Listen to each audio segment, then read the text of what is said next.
It is February 1943, on the island of Guadalcanal, a name already soaked in sweat and death. The jungle breathes heavy. The air is thick with rot and gunpowder. The cries of distant birds fade beneath the echo of artillery that never seems to stop. Before we begin, if you love uncovering forgotten World War II stories, take a second to subscribe. It keeps history alive.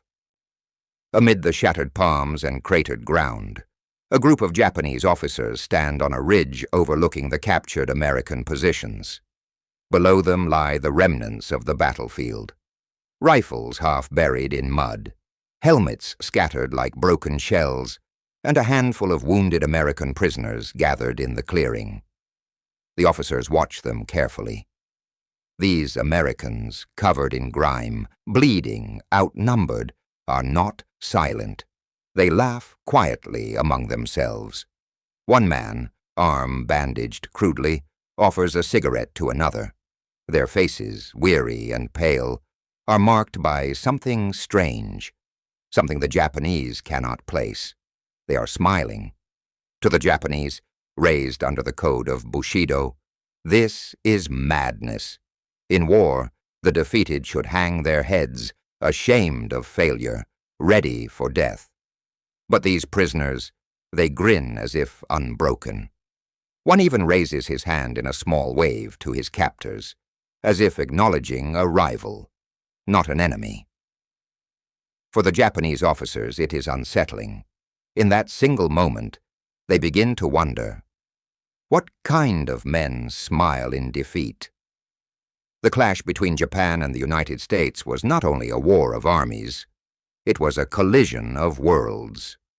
For generations, Japan had built its warriors upon discipline, honor, and sacrifice. To die for the emperor was the purest victory.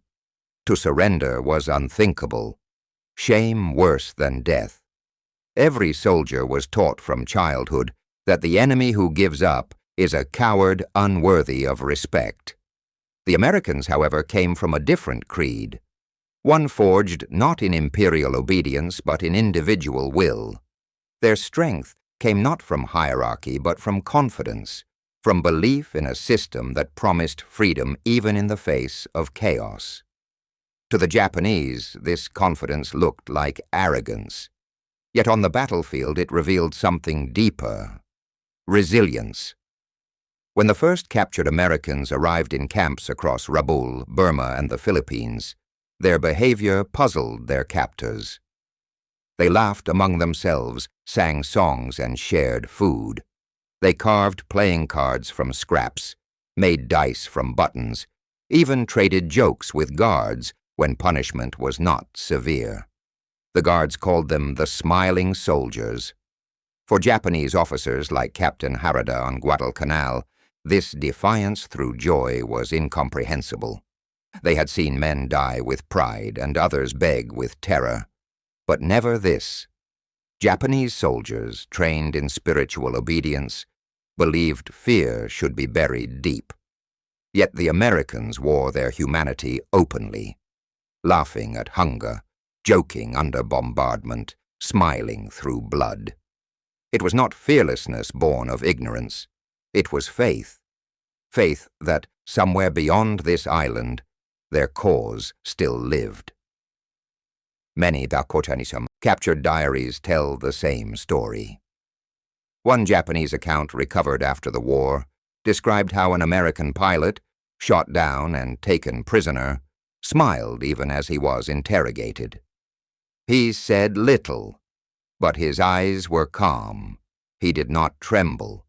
It was as if he carried something inside we could not touch. That something became the enigma of the Pacific War.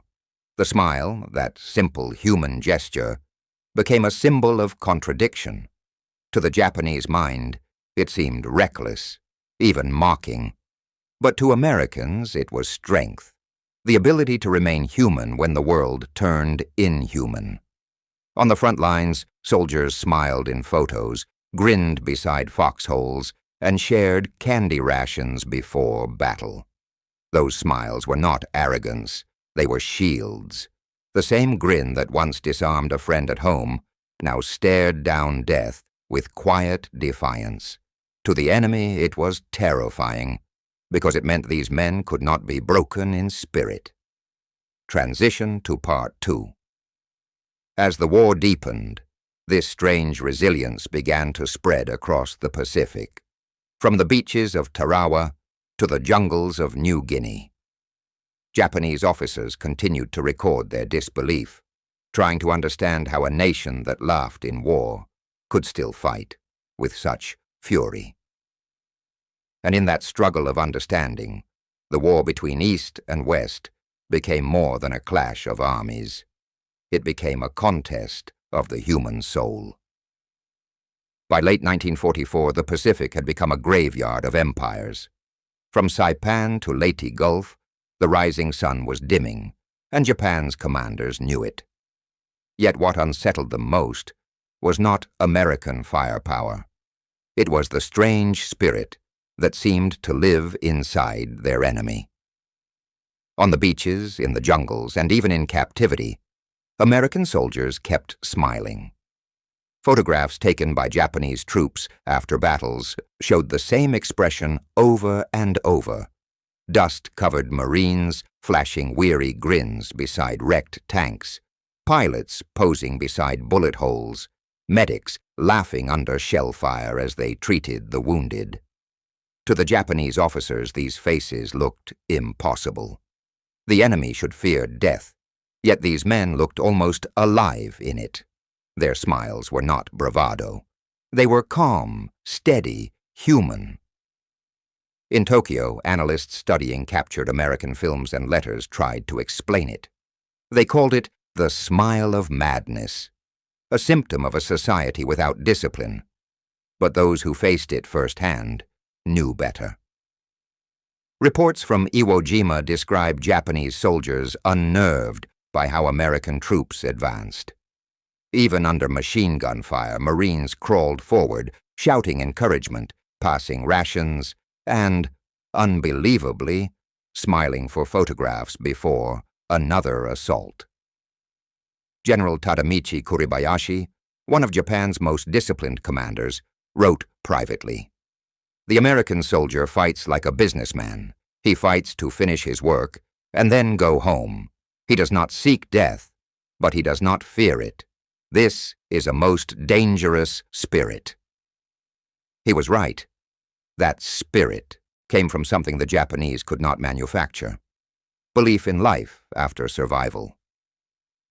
The Americans fought not for an emperor or divine code, but for each other, for the right to live freely and return home. They carried with them the symbol of abundance, small things that meant nothing to war, yet everything to morale: candy bars, chewing gum, coffee tins, letters from home. The taste of chocolate, shared between Marines before an attack, became the taste of defiance. For the Japanese, who rationed every grain of rice, these gestures were alien.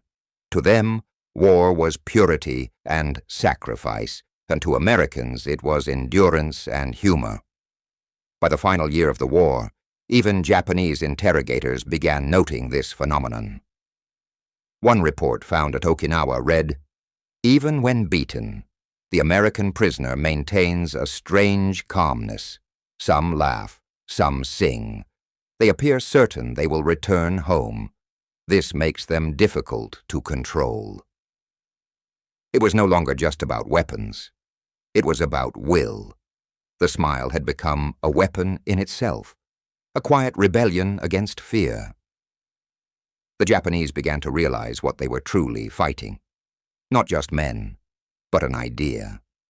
A belief that life itself was worth defending, not as duty, but as birthright. In time, that smile came to haunt them. On islands where both sides died by the thousands, Japanese survivors recalled seeing the faces of fallen Americans. Calm, sometimes still wearing faint traces of that same expression. To many it seemed almost holy, a look that said, "We came here not to conquer, but to endure." By 1945, as American forces closed on Japan itself, that enduring calm became a mirror to the empire's exhaustion. The code of silence and obedience was breaking. Even Japanese civilians began to question the meaning of sacrifice when they saw newsreels of American prisoners, thin, wounded, yet smiling as they waved from liberation camps. For a culture built on stoicism, it was a revelation. Strength could live in gentleness. When the war finally ended, and Japan faced the ruins of its own myth, that mysterious smile lingered, not as arrogance, but as something they had begun to understand. The Americans had not smiled because they didn't fear death. They smiled because they refused to let death define them. August 1945. The war is over. Japan lies in silence. Cities reduced to ash. Soldiers returning home as ghosts in tattered uniforms. The rising sun has fallen, replaced by the distant hum of Allied aircraft, delivering food instead of fire. In Tokyo, once the proud heart of an empire, the streets are filled with people searching for water, warmth, and meaning.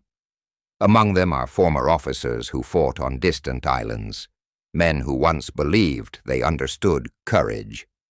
Now, as American troops march through the capital, those same officers see something they cannot forget.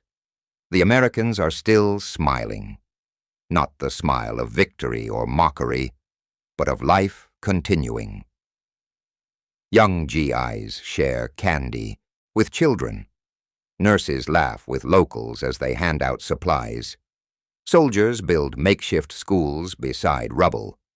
To the Japanese, this kindness feels heavier than defeat, because for the first time, they understand the smile was never arrogance. It was forgiveness. In the months following surrender, thousands of Japanese officers were interviewed by Allied forces. Many confessed confusion at how their enemy treated them. American guards shared cigarettes with prisoners, offered them food, even joked about baseball. Colonel Toshio Takarabe, interrogated at Sugamo prison, said quietly, "We were taught the Americans were beasts, but they gave us water. They smiled when we would not look at them. I began to think, perhaps they fought not to destroy, but to prove something about man. What they proved was that compassion could survive war." The American smile had outlasted fear, hatred, and propaganda. It became the symbol of something far greater, a democracy that could destroy a city and still offer a hand to rebuild it. Across occupied Japan, the taste of American chocolate became a memory that outshone the bitterness of surrender. Children lined up near U.S. trucks, holding empty hands, and GIs broke their rations to share with them. That single act, a piece of sweetness given freely, carried more weight than speeches or treaties. It told a wounded nation that the victors did not come to enslave them, but to remind them of humanity. And slowly, something changed. The same officers who once despised American laughter began to admire it. The same commanders who saw smiles as weakness began to see strength. The strength to live without hate. Within a decade, Japan had rebuilt itself, guided not by imperial fear, but by the same resilience it once saw in its enemy. Factories rose where bunkers had burned, schools replaced barracks. And in those classrooms, teachers spoke not of dying for honor, but of living for peace. What began as a war between nations ended as an exchange between spirits. The Japanese had learned that true power was not the silence of obedience, but the courage to smile even when everything is lost. History often measures victory in land and numbers, but on the islands of the Pacific, victory was something quieter. The moment when one nation's unbroken spirit touched another's wounded soul. The smile that once puzzled Japan became a lesson written in the ashes of war. that freedom is not born from strength, but from faith in humanity itself. In every photograph of a grinning American soldier, there lingers a truth far deeper than war could erase, that even amid death and destruction, man can still choose to smile. Not to defy fate, but to prove that hope cannot be conquered. And so, in the ruins of 1945, the smile that Japan could not understand became the one that helped rebuild its future, a quiet light reminding the world that even in war, the human heart can still remember how to live